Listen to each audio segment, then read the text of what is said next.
माता की यह बात सुनकर उपमन्यु ने भगवान शिव की आराधना करने का निश्चय किया। वे तपस्या के लिए हिमालय पर्वत पर गए और वहां वायु पीकर रहने लगे। उन्होंने 8 ईंटों का एक मंदिर बनाया और उसके भीतर मिट्टी की शिवलिंग की स्थापना करके उसमें माता पार्वती सहित शिव का आह्वान किया। तत्पश्चात जंगल के पत्र पुष्प आदि ले आकर भक्तिभाव से पंचाक्षर मंत्र के उच्चारण पूर्वक सांब शिव की पूजा करने लगे।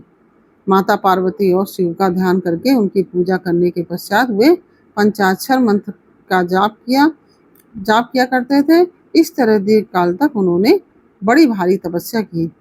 ओम नमः शिवाय। कैसे आप लोग? ईश्वर कृपा से आप सब अच्छे होंगे। ईश्वर सब पे कृपा बनाए रखे, सबका कल्याण करे। आज मैं बताने जा रही हूँ शिव महापुराण के शतरुद्र संहिता अध्याय नंबर 32, शिव के सुरेशा अवतार की कथा, उपमन्यु की तपस्या और उन्हें उत्तम वर की प्राप्ति। ओम नमः शिवाय, ओम नमः शिवाय, हर हर बोले नमः शिवाय। गंगाधराय शिव गंगाधराय, हर हर बोले नमः शिवाय। नमः शिवाय, ओम नमः शिवाय, हर हर बोले नमः शिवाय। ओम नमः शिवाय। नंदीश्वर कहते हैं, सनत कुमार जी, अब मैं परमात्मा शिव के सुरेशा अवतार का वर्णन करूंगा, जिन्होंने धौम्य के बड़े भाई उपमन्यु का हित साधन किया था।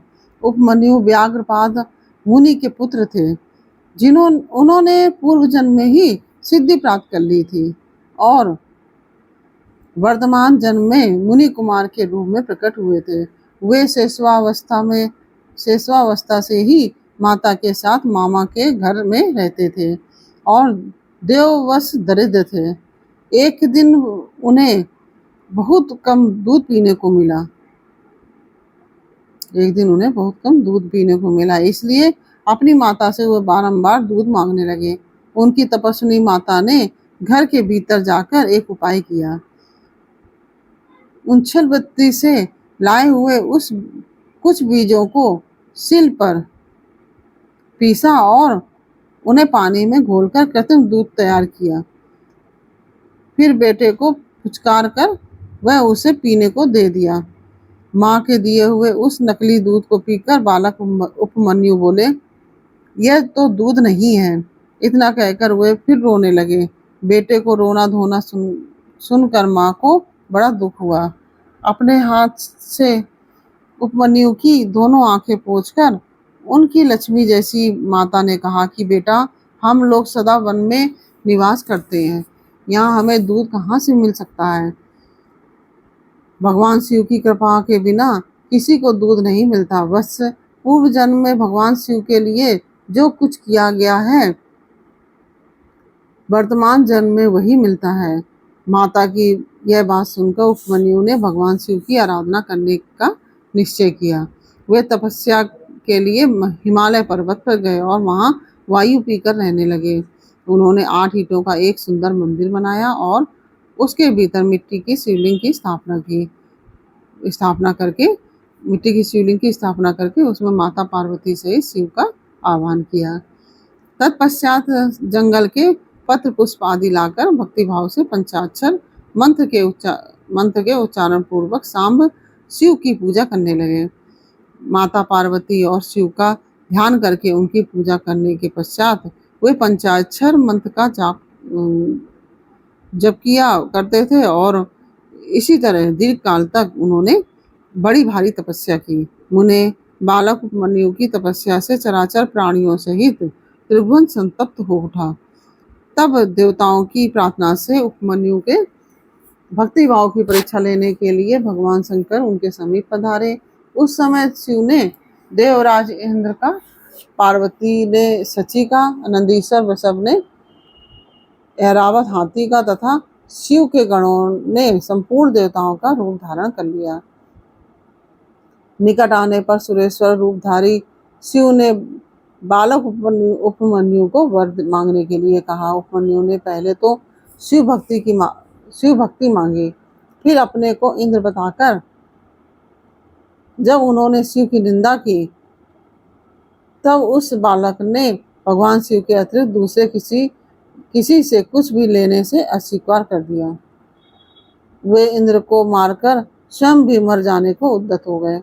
उन्होंने जो अघोरास्त्र चलाया उसे नंदी ने पकड़ लिया और उन्होंने अपने को जलाने के लिए जो अग्नि की धारणा की उसे भगवान शिव ने शांत कर दिया।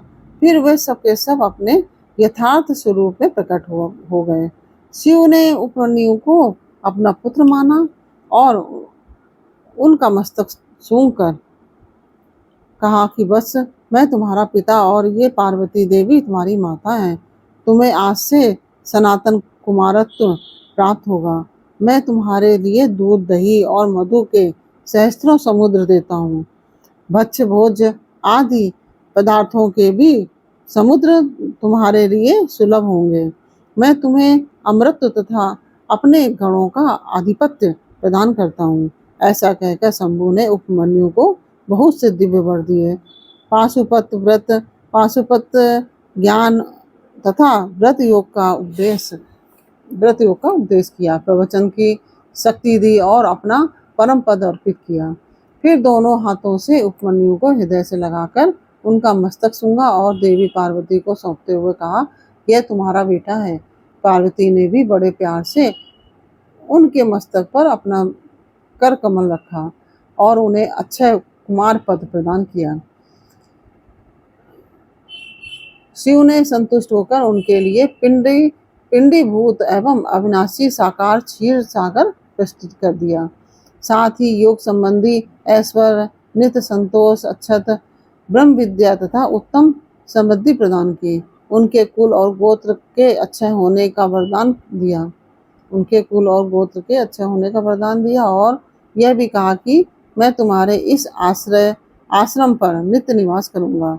इतना कहकर भगवान शिव अंतर ध्यान हो गए। उपमन्यु वर पाकर प्रसन्नता पूर्वक घर आए और उन्होंने माता से सब बातें बताई। सुनकर माता को बड़ा हर्ष हुआ। उपमन्यु सबके पूजनीय और अधिक सुखी हो गए। तात इस प्रकार मैंने तुमसे परमेश्वर शिव के सुरेशा अवतार का वर्णन किया है। यह अवतार सत्पुरुषों को सदा ही सुख देने वाला है। सुरेशा अवतार की यह कथा पाप को दूर करने वाली तथा संपूर्ण मनोवांछित फलों को देने वाली है। जो इसे भक्तिपूर्वक सुनता या सुनाता है वह संपूर्ण सुखों को भोग कर अंत में भगवान शिव को प्राप्त होता है। इस प्रकार से यह अध्याय पूर्ण हुआ। यह अध्याय आपको कैसा लगा ये मुझे कमेंट बॉक्स में अवश्य बताइए। अच्छा लगा हो तो वीडियो को लाइक शेयर अवश्य कीजिए और कमेंट में ओम नमः शिवाय अवश्य लिखिए। आप लोग कमेंट नहीं करते, कमेंट अवश्य किया कीजिए। और तो फिर मिलते हैं आपसे अगले अध्याय के साथ अगले वीडियो में। तब तक के लिए ओम नमः शिवाय। राधे राधे।